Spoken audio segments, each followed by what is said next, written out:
Di ka na ba kayong nagkahiwalay? Sa relationship naman po siguro parang I think normal naman na may hindi pagkakaunawaan.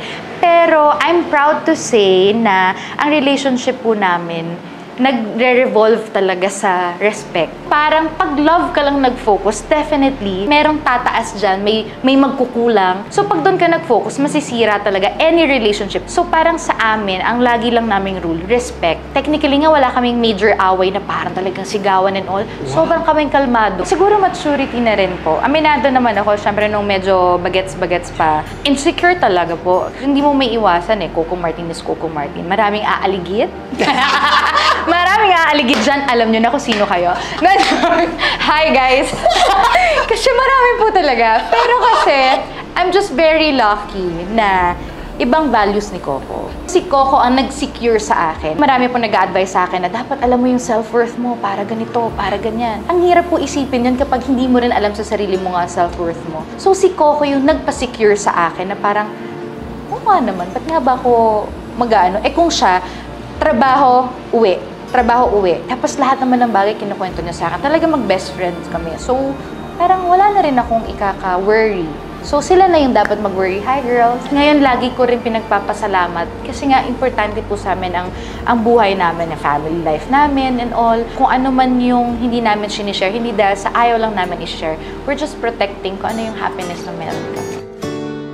Ever since naman po, hindi naman kami nagtatago. It's more of, we're not just sharing everything. No. We're just private po. Palagay mo anong sekreto? Ba't kayo nagtagal ni Coco ng ganito? Ano po pareho kami ng values. Pareho kaming makalola.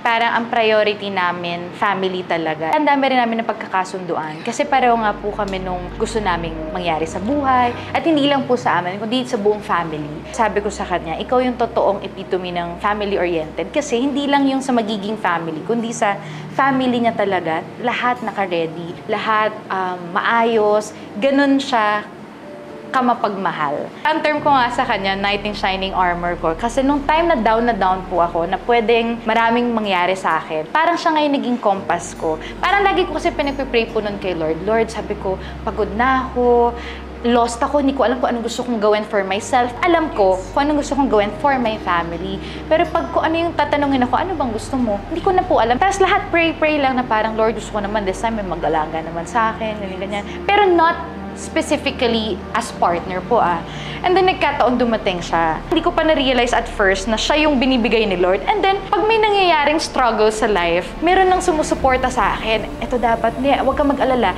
Ang laging linya ni Coco, huwag ka na mamblema. Relax ka lang dyan, ako nang bahala. Ako yung parang, ay, bago to Yung parang, hindi naman ako yung masistress this time. Tapos meron nang nag-handle for me. Ito yung specific na pinag-pray ko.